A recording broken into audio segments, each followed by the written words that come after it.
Oh, good. Thank you. Thank you. So my students won't shoot me.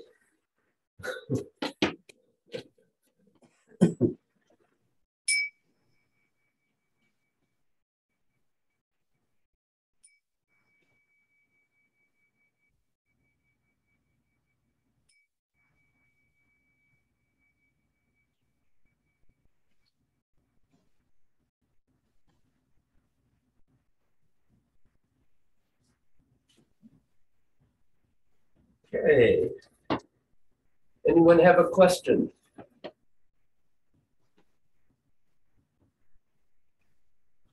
Or a report? How are you doing? Okay. What's difficult? David, I find extending the breath difficult. It's like the body has a natural pace it wants to breathe. And if you're working on relaxing that and slowing the breathing beyond that, I feel like I get maybe 3 or 4 good breaths. And then it almost feels like the CO2 builds up. And, you know, you want to take a few quick breaths to kind of like reset and start again. So I think you're trying too hard. I've never done that. Oh, come Not on. believing that one, Adam.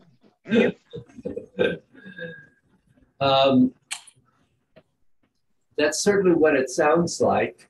Yeah. Okay. That is, I completely understand. I've been there, done that.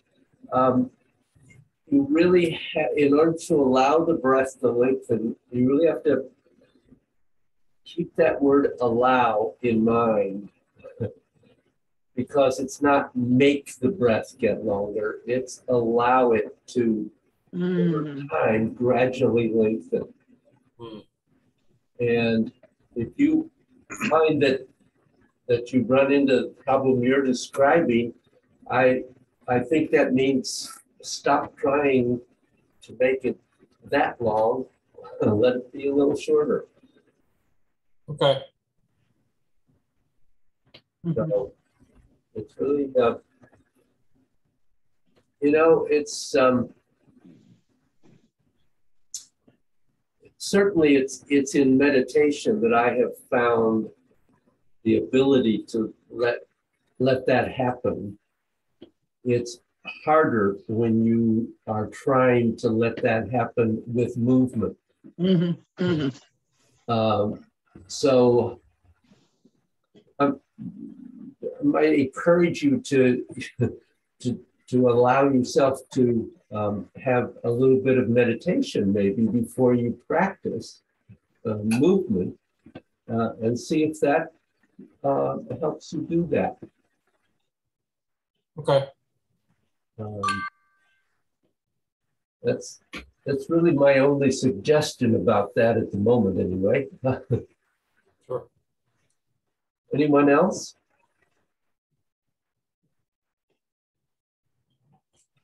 Okay. That's helpful, because I think that's also, yeah, a struggle. I mean, I feel like I can do the breathing until I begin to move more into, yeah, so. Yeah, it's, you know, one of the things I might say is that I feel like those of you who are present and doing this class are not students who aren't trying or who are just trying to get by. You probably have at least sometimes the inclination to try too hard or to do too much. And so it's important to give yourself the permission to not do that, because it's counterproductive. Gotcha. That's a good point. Yep. Okay. So any other thoughts at the moment? other than where are the other two people in this class?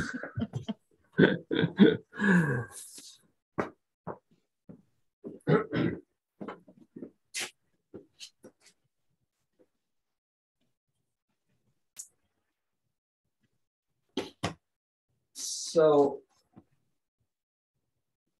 actually, I think what I'd like is for everyone to get up and stand for a moment, let yourself center, and just do a flow of 4 repetitions of each posture. At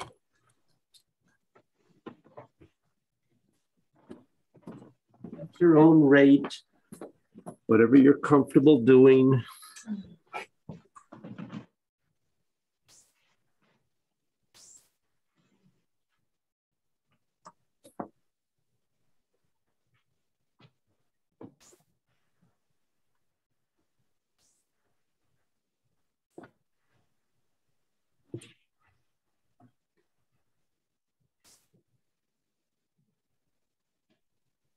Oh, I can't.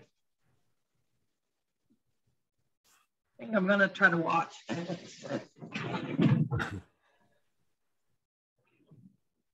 Ooh.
So there are 3 or 4 things I'll mention.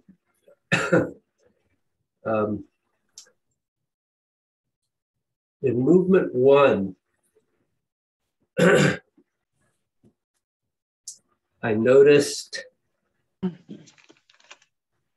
tendency to start down, and then before the hands have reached the level of the lower dantian to begin rising. It's not what we're doing. The transition point, at the point our hands come back, we start twisting in, sinking, going into a qua fold. That continues down until you get clear to the lower dantian.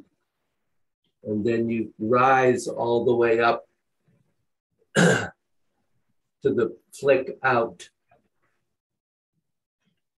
In movement 2, actually in all of the movements where the arms cross, our starting point in this practice is to go to the wrist.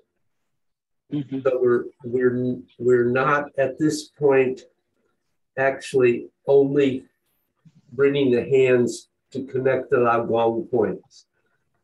So in 2 and 5, you want to be sure that you actually go all the way to the wrist cross. Okay. What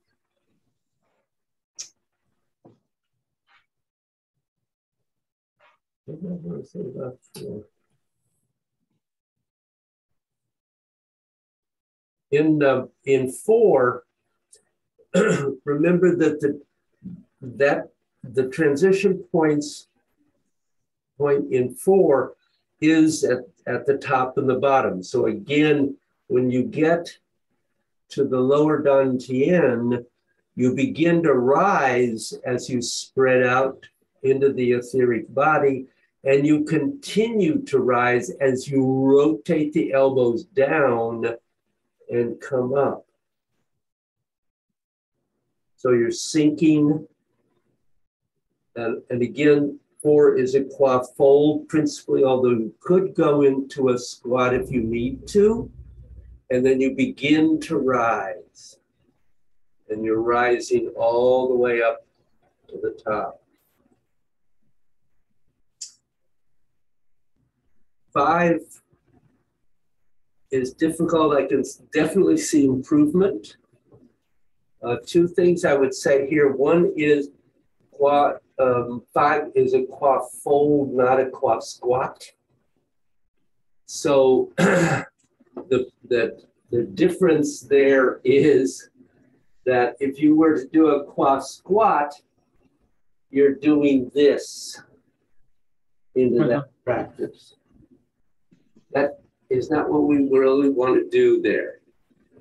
So it is a little more difficult to not go into the squat, but to simply do the C curve as you fold down.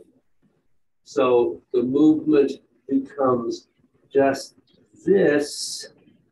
And remember, the arms are continuing to come up to somewhere in the middle of the torso, and then go out the side with a little, there is a rise there. So you're bending, bending, bending, bending. The arms come up somewhere into mid-torso range, wherever you feel that pressure rise.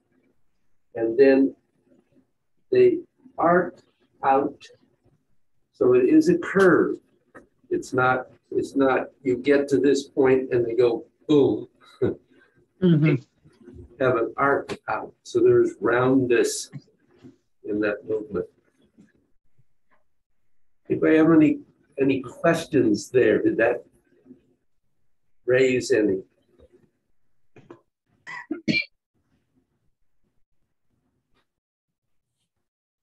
Nope. No, Nope. Okay, Helpful. Yep. I thank think it's clear what we're trying to do. Just, you know, Well, that's important. Got a goal. Hard to work towards it if you aren't clear. That's Yeah. right. Yep. Yep. Good. Okay. So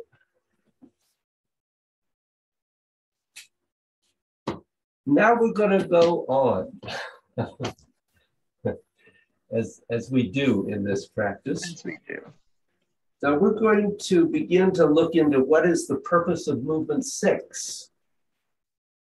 The transition from movement 5 to 6, obviously we have to look at that. And also the way the movement 5 and movement 6 are linked, because they're most definitely linked.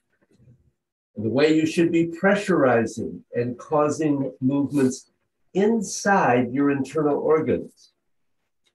Also developing your awareness so that from the front of your belly, you can actually feel what these movements are doing to all your internal organs, both moving up and moving down and forward and backward. So the first thing you have to do is the same thing we did in movement 5. Just trace inside yourself and begin to feel the central channel. You want to let your mind first go inside your body and let your mind really feel your skin, and then go in a little bit, less than an inch, where you can feel the Wei Qi, the guardian Qi in your body, which is a river of Qi that connects all the acupuncture points in your body, all 700 to 800 of them. As you do that, in the beginning, you may only feel yourself touching your skin, but as time goes on, as weeks and months and possibly years pass, you want your hand to start actually penetrating into your Wei Qi. And what's going to happen eventually is that as you do movement 5, your hand can then start penetrating past your Wei Qi and going deeper, and start going into your internal organs. As you move your hand, you're going to actually feel.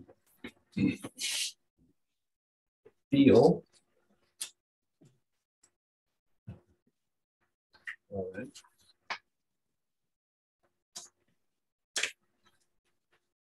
As though something is massaging your internal organs. Or with your hand, when your hand is coming down, that you are starting to penetrate all the way into your spine. One of the things your internal organs need at every age is space between every single anatomical structure and the organs, so they can glide and move the way they need to. So there's also enough space for the qi and interstitial fluid which moves between the cells. You want to be able to condense the qi in your body. You could say that your qi becomes denser. You do that the same way you did it in movement 5. Now, the big difference between movements 5 and 6 is that in 5, you're moving your qi along the central channel, up along the central channel. But in movement 6, you're taking the energy from your side channels and bringing it into the crown of your head, and then joining those energies from the side channels into the central channel. And then you're moving your energy down the central channel. And so that's a really central point. You'll be doing the same modified C curve. We'll look at the full C curve later on in the program. By opening and closing your spine, it is going to go to some kind of coordination with the qua. And in that process, your spine is going to be bending and straightening very lightly. And the crane neck is also going to activate your entire spine. So again, that's a bit of a chicken and the egg. Is it the C curve activating the crane neck, or is it the crane neck activating the C curve? You'll go through this when it will seem as though it's one or the other until they both become simultaneous and you can't separate them. And I want to say something about pressurizing the internal organs. In Asia, they have many forms of massage, one of which is that they deliberately press into your abdomen and massage the organs. I might say, Master Duan did that to me several years ago. It was quite painful, but it was, on the other hand, I had a very good energetic response to it. But it wasn't comfortable. In the West, the science of osteopathy, which is a medical specialty, does the same thing with the internal organs. If you were in a clinic and trying to deal with specific pathologies with God's plane in the clouds, then we would start showing how exactly you make your hands move in order to benefit those pathologies the most. But here, we're just trying to generally upgrade the body. By generally upgrading the body and the fluid flows between the body and the brain, you can also upgrade brain activity. So now, first I'm just going to briefly show you movement 5, and then I'll show you movement 6. So you get the difference. Essentially, they are similar. They're done in opposite directions. It is just that what they're doing inside your system is different.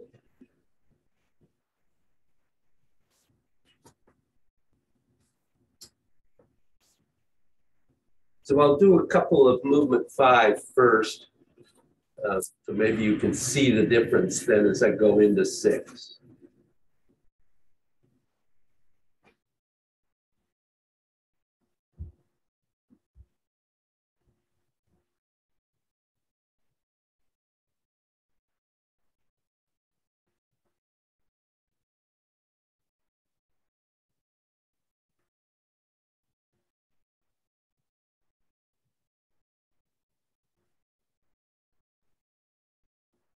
And then the transition comes as your hands come to the lower dantian and then go out and up and back down the center. Out, up,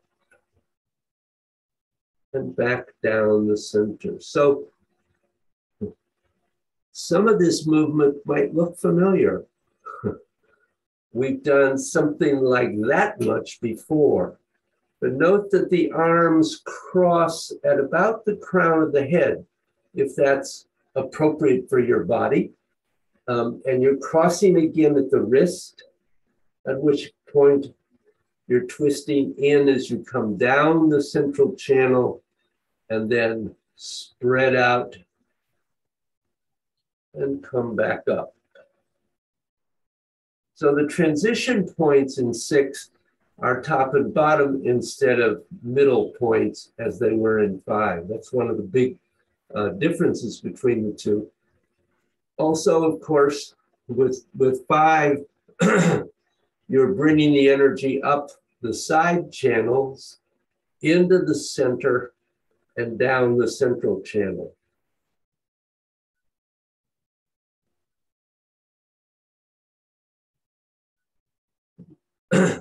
I think that's all I'm going to say about that at the moment. Have you work on it in a little bit? I'll tell you more about what's going on. So, you can't lick through masks. So, clearly, movement 6 is somewhat similar to movement 4, but instead of coming down your left and right channels as you do in 4. We're coming, of course, down the central channel.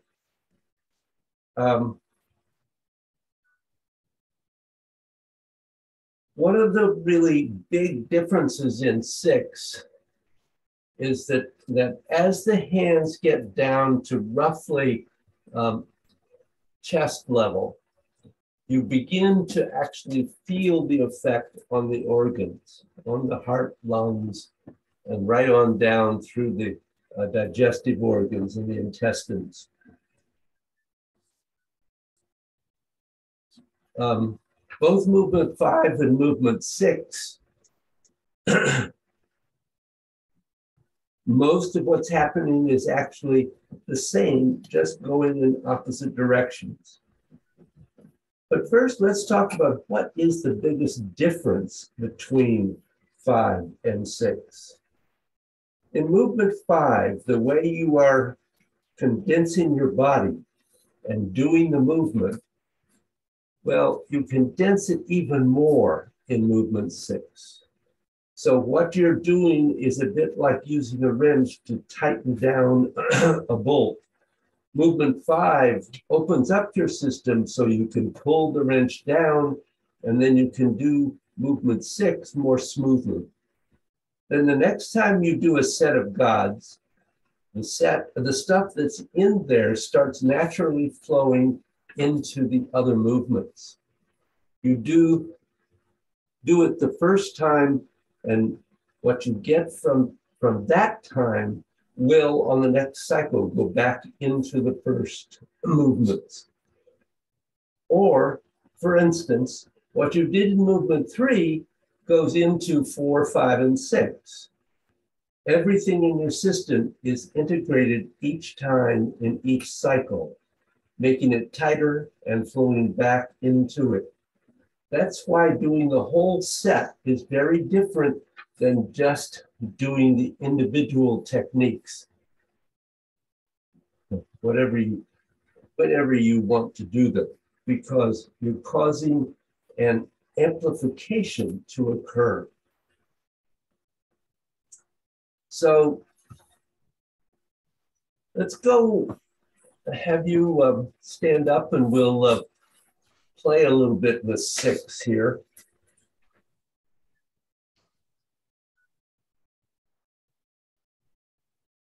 So what I'm going to do, if I can get to that point.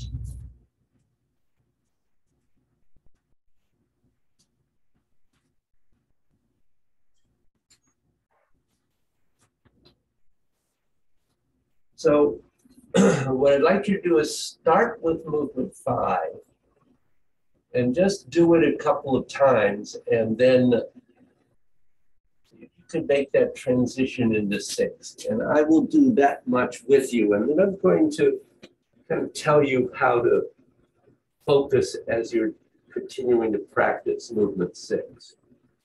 So start with the hands out.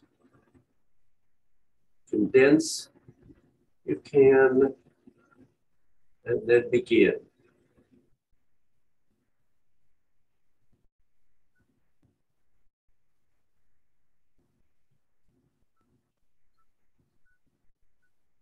Do one more 5.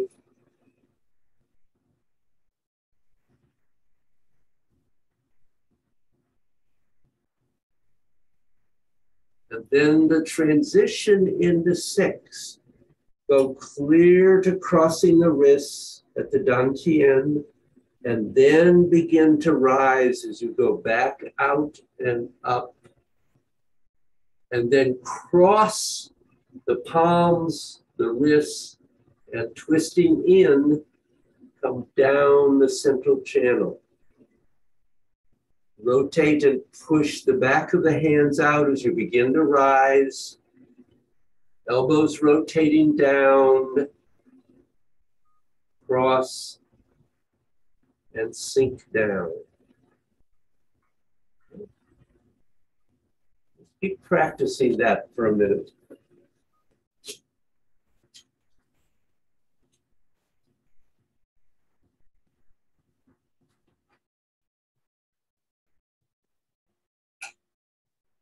Is there something? A bit? It's a quaffle. There's a bit. Quaffle. It's not a lot because you condensed and you condensed more. Right. So when your hands come down to the dantian, have them spread to the sides. And as you're doing this, your legs will be lightly beginning to straighten.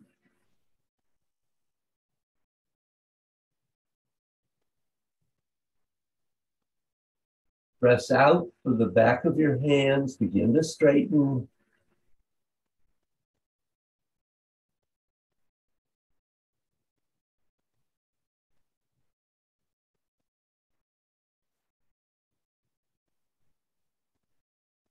And as you bring your energy up the left and right channels, rotate your elbows downward.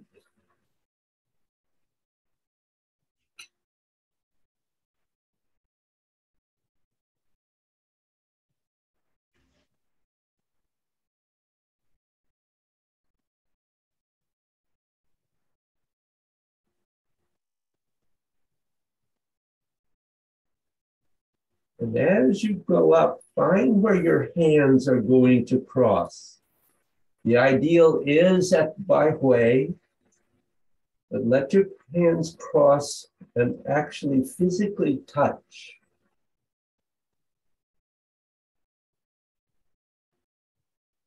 And if going up to Bai Hui is not appropriate, it's creating tension, then start a little lower. And over time, gradually work up to the higher point.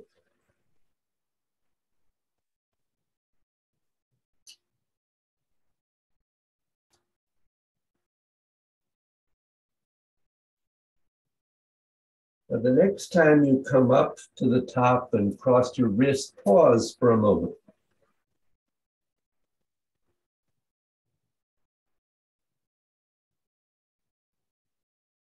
What I want you to focus on here, as well as bringing your chi down the central channel, is I want you to focus on your hands actually in some way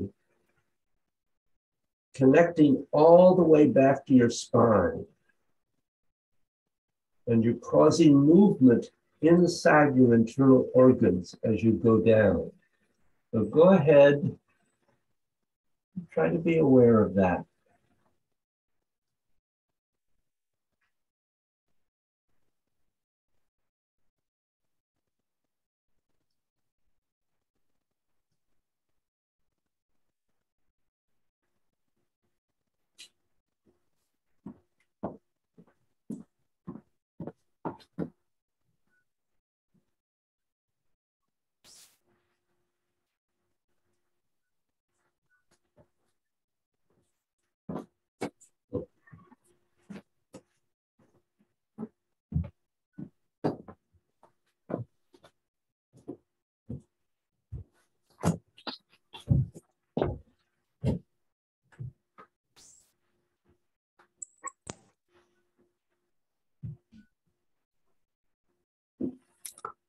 Hi, David. I'm sorry to be late. Okay.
Really be aware that as your hands reach your lower dantian, your wrists are still crossed.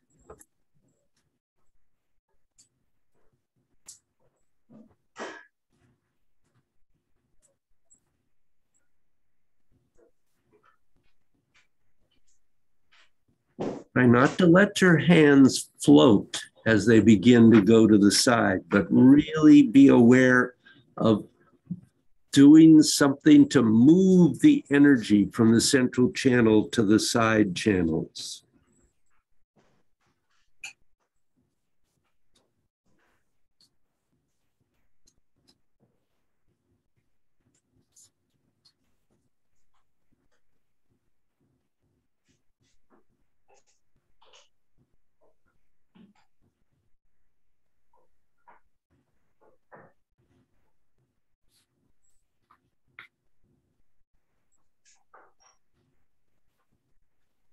Bill, we've moved on to movement 6, which goes in the opposite direction. Okay.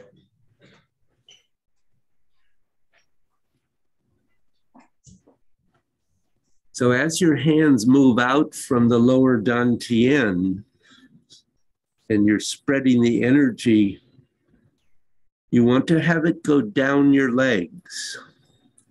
And then as your hands start to rise, you're bringing the chi up your legs. And it's opening your spine, as well as filling everything in the left and right sides of your body.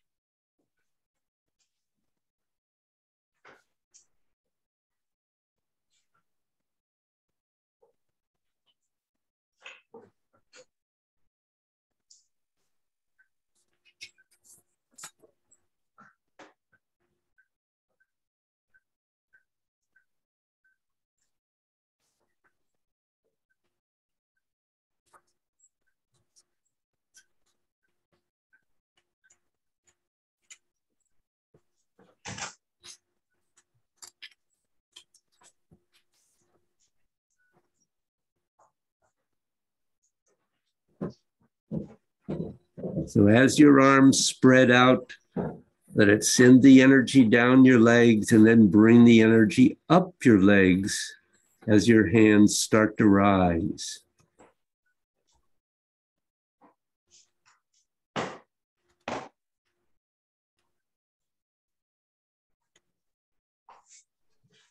And if you can, bring energy up your back,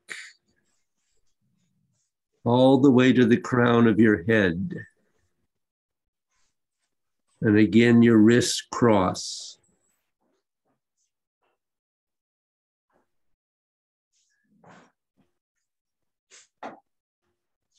And then as they come down, you're bringing your energy down your central channel and causing a pressure to create space between your internal organs.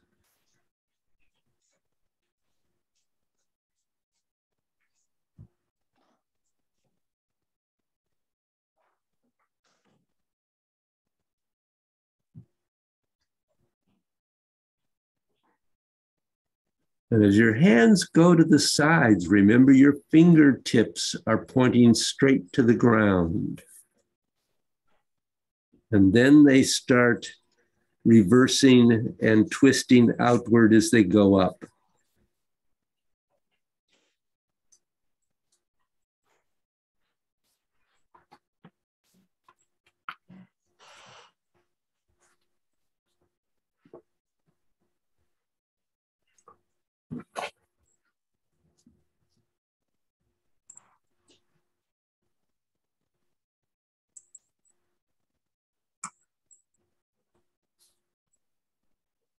Okay, come to a halt. And just rest for a moment.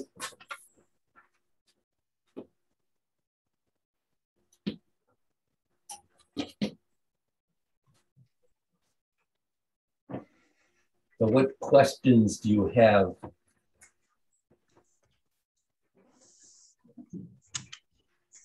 Where do the elbows go? The elbows are pretty important in all of this. So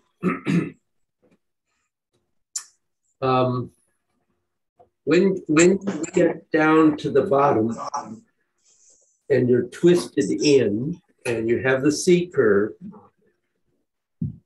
notice that the elbows, you're not clamped into the side. You're keeping the armpits open, but they are pointing pretty much straight down. And then as you start to rise, you're twisting out, and the back of the hands and the forearms are pressing out. As you continue up, the elbows immediately begin to drop. And they do come in to about the side channels as you cross, and they stay there until they have to spread a little to go around your body. Okay? Sure. Other questions? Do the hands come like directly over your head? No.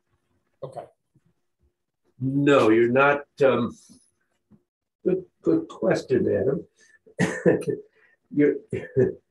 You're not coming to here to try to cross. It's at the height of, okay. With the palms facing by way. You're absolutely right about that. And then twisting in as you come down. And that twisting in is really pretty small, very subtle. The twisting out is much more obvious. Okay. Other questions? Sorry for being a late comer. When does the C curve straighten up as you're rising up? How quickly does that happen? So when you've made that transition from 5, you started into the C curve here as you come to that crossed wrist position. You're not bringing the hands up to the middle of the torso in that transition. You're just coming to the dantian, and then you're beginning to rise from the point at which the arms begin to separate from the lower dantian. You're rising all the way up until you cross, and then you're sinking all the way down until you begin to separate. And when you begin to separate from the dantian, that's when the rise begins.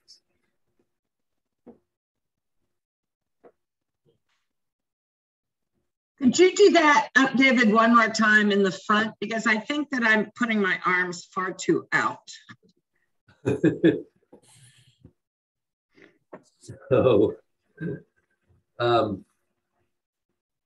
So you're not, because you're condensed, and a little hard to be condensed at this point, I know, but when you come up and crossed here, your arms are coming down, and when you get to the lower dantian, they begin to separate, and you begin to rise. Okay. Did that answer your question? Yeah, I think so. And then you said that as the hands come up at the top, that there's actually a physical connection. Yeah, for now there should be a physical connection. Just for a second, and then it. I can't hear you. I'm sorry. Can you hear me now?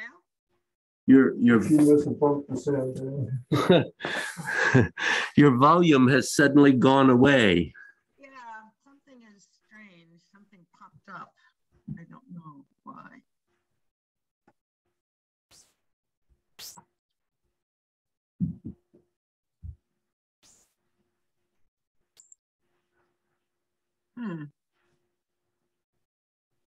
That sounds like you're back. Can you hear me now? Yep. Yeah, some odd thing popped up. Okay. What was I asking? Oh, I was asking about the hands connecting. Because Yeah. that's the first time I recall us talking about them actually physically connecting. Yeah. And then that's just for a moment, and then they begin to separate as we twist out, correct? When they at the dantian, they separate, yes. Oh, so they stay together the entire way down. Okay. Yes. That's what, For yeah. now, yes. For now. Oh God. Okay. Okay. Helpful. Believe Yeah, me, if this training does anything, it will teach you to flow with change. okay. Gotcha. That's helpful. Thank you. Yeah. Sure. And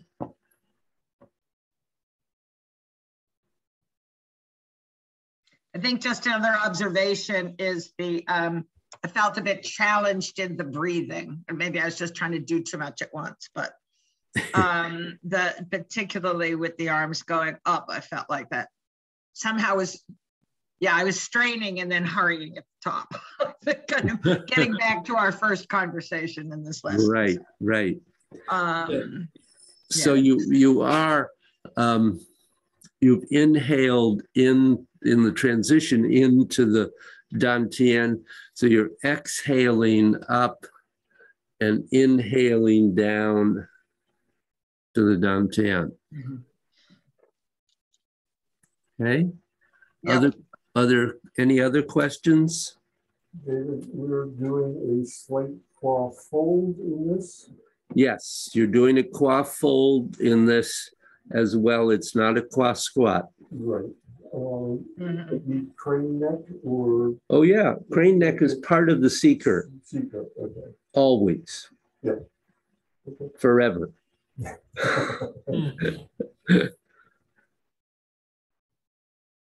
Anyone else? You think you can practice this a little? Yeah. And the pelvis tuck too? Or? Yes. Yeah. That's part of the seeker. Yes. Okay.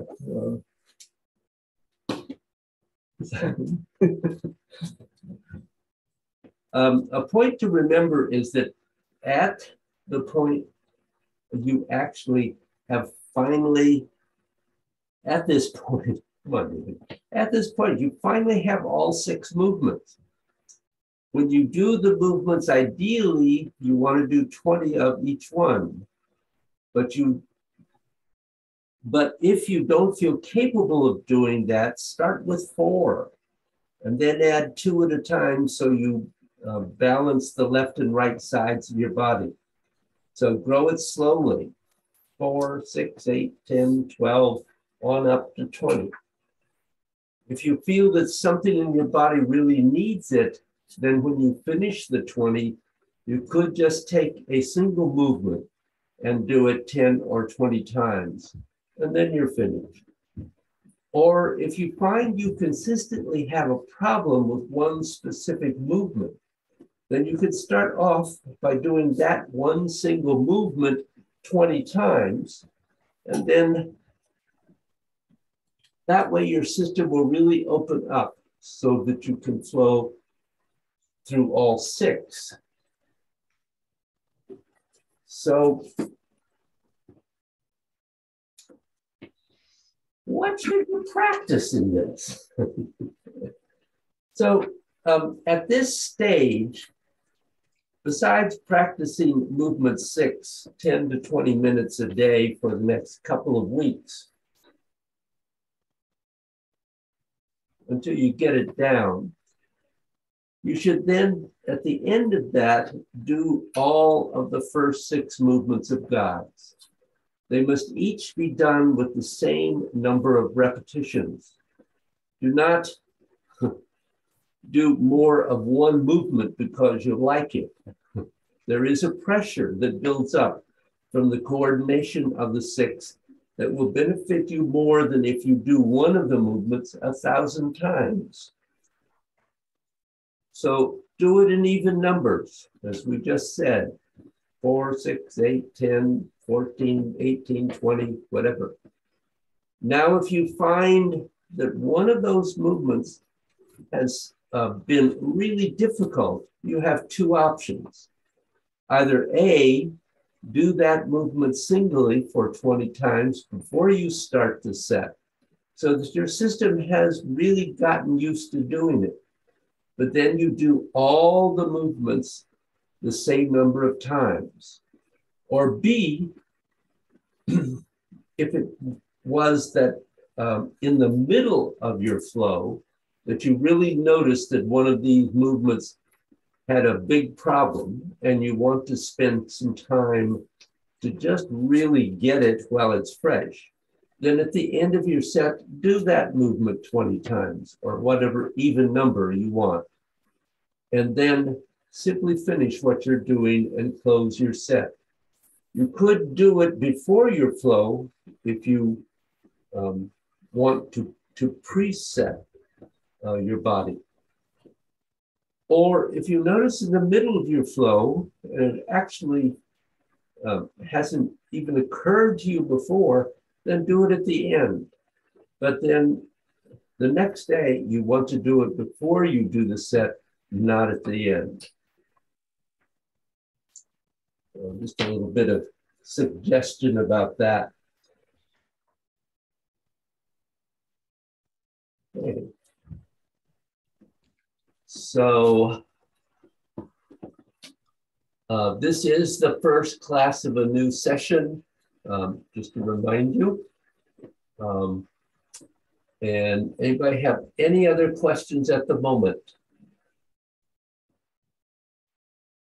Okay. Well, thank you. Thank you, and have fun practicing movement 6. Thanks, David.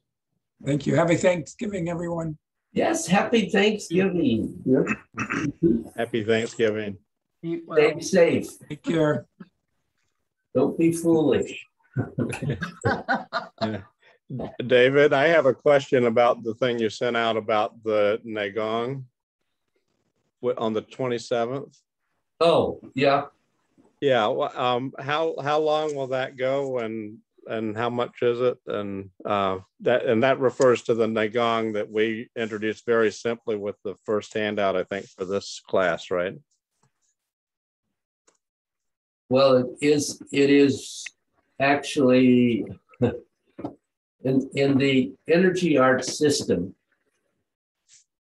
Usually we start with Dragon and Tiger medical Qigong, and then energy gates, opening the energy gates of your body is the next one. And so, yes, it certainly would relate to this. It is one of the more preparatory ones, but it's also extremely important for Tai Chi. Bruce suggests that 60% of the internal elements that you need for Tai Chi are taught in energy gates. It's a completely different practice than God's, but related, of course. I can't tell you exactly how long it will take, because previous to this time, I have only taught what I sort of refer to as energy gates light. I've taught a more superficial approach to it as part of Tai Chi classes. This will be doing an in-depth training of energy gates. So I would estimate that it probably will take somewhere between, these classes are only every other week. And so it will probably take about a year to a year and a half. Mm-hmm. And I can't tell you the exact price at the moment, because it kind of depends on how many people sign up for it. Okay. Does it, I think, I forget the email exactly. Did it talk about the 6 Nagong, or was the number 6? Oh, it talked about the fact that there were 6 Nagong elements that are specifically taught in energy gates, yes. Okay.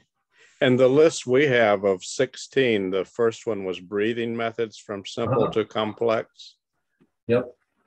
So that's something that I've gotten smatters of in various workshops and classes over the years, but never one focused on that. Would this do that?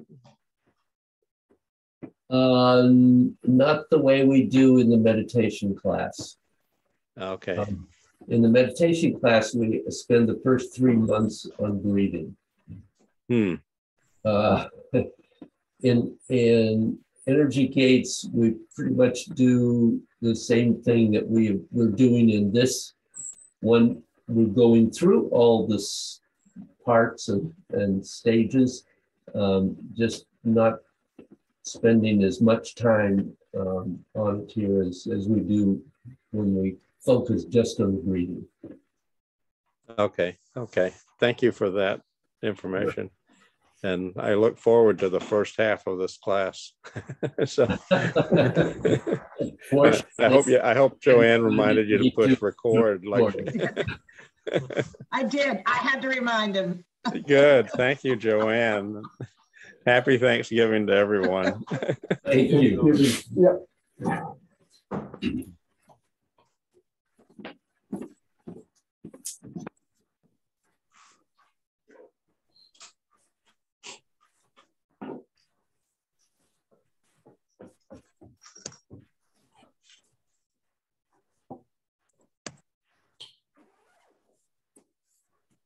Aha. Well, here we are. Here we are again. Yeah. Take care, Bill. Bye, Bill. So anyone have a form question?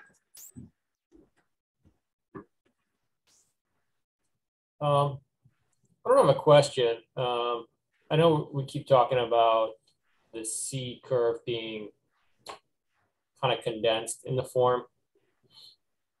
But when you do that, should your goal be to move the same amount of energy despite how much or how long the movement is for your C curve? So like if it's a shorter curve because there's not enough time, are you like condensing the energy more?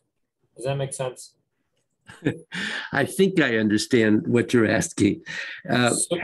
Actually, eventually, yes, it should be as powerful, if not more so, than certainly you're able to do at this point in God's. Okay. Okay. Interesting. Okay. It's something that grows like everything else. Right.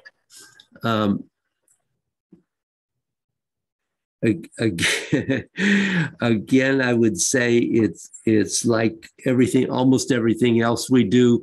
You can't make it happen, but you can grow it. Okay. But it's not something that as soon as you bring too much effort into any of those, you begin to actually block the chi. Yep. And that's one of the really counterintuitive things to our Western minds. Yeah. Right. Right. Right. We get to that point of let's say a punch, and we want to do it rather than learning how to channel the energy into it and actually increase the power of what we can do over what we would with the muscles alone. Mm-hmm. Right. But that's really counterintuitive. I fully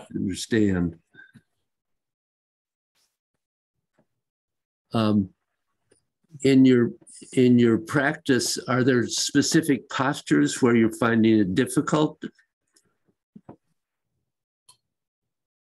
I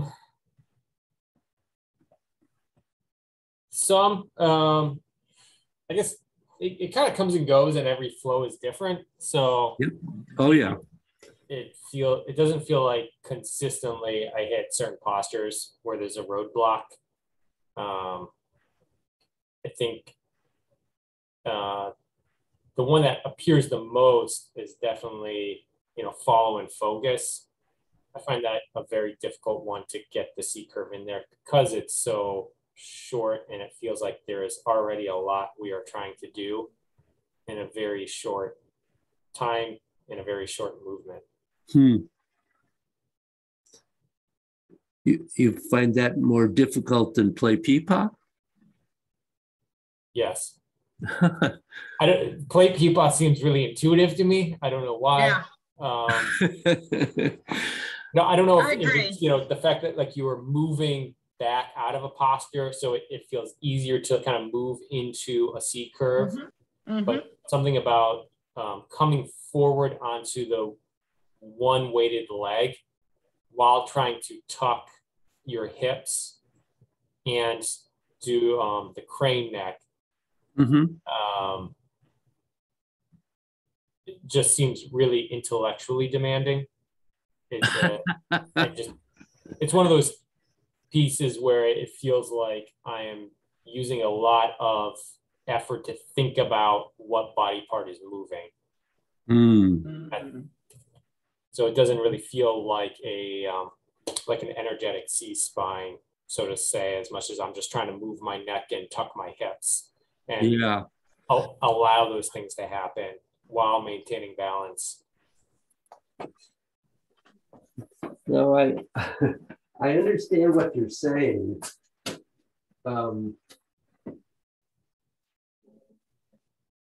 me, the movement, this part of the movement brings me right into the C curve. So that as you go up and out, it's pretty easy to straighten that. Follow and focus, David. Follow. I'm sorry. I'm sorry. It's okay. Didn't you like that one? But that one's really good too. Didn't hurt. Yeah, this one is, and this one you do so many times. Yeah. Right. And this is one of those places where the C curve is very subtle, but it's quick so that you have the straightening.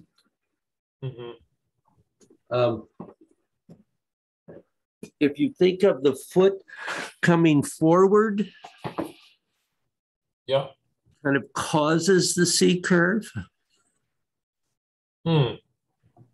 Okay. Okay. Yeah.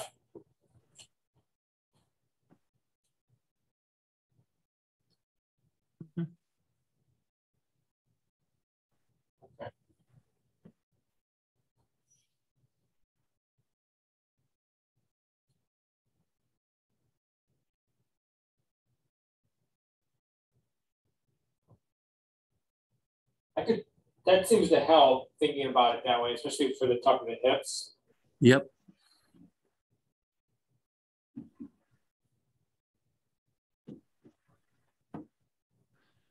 Part of that too is making sure that before you move the foot that you are really centered and balanced on the new weighted foot.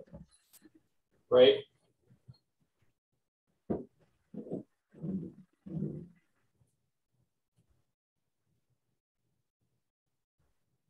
Okay. I'll keep working on that. That helps with the foot. Yeah. So with that, I think follow and focus was the one I was having the most trouble with. Yeah. The other ones are starting to come along more.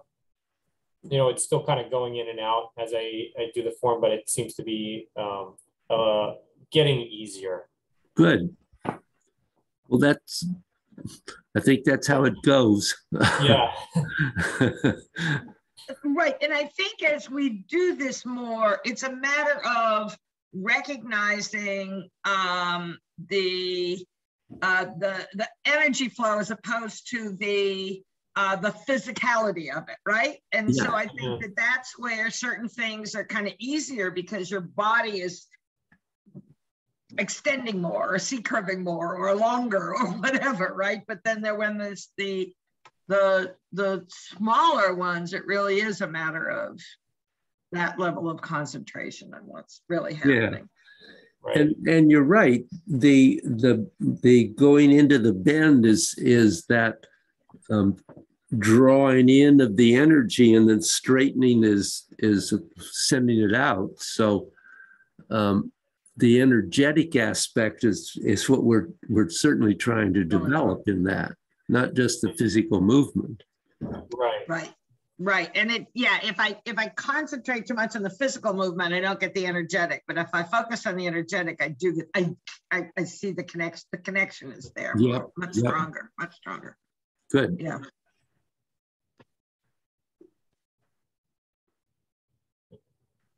So I don't know what else to do with you guys on. That's okay. I think that's it for me, David. I gotta kind of scoot out to work here anyways. Oh, okay. Yeah, that's I got a bunch of things to do before family gatherings tomorrow. Well, Jane and I are going to have a quiet dinner together. Quiet Thanksgiving. Sounds lovely. We're looking forward to it. Yeah. Well, enjoy it. Day off. You going home, Adam? Yeah, I'm going to my parents' house. And then there's a wedding I'm going to Friday, and then Aaron and Dawn are having people up Saturday, so it's like just We got a bit busy. running all around, It's the problem with vacation time off. It's not really. No. Well, Right. hang in there, guys. Yeah, we will. Get a little break in there. Good day and weekend. You too. Take care, Yeah, guys. you too, David. All Okay. right. Bye-bye. Bye now. Bye-bye.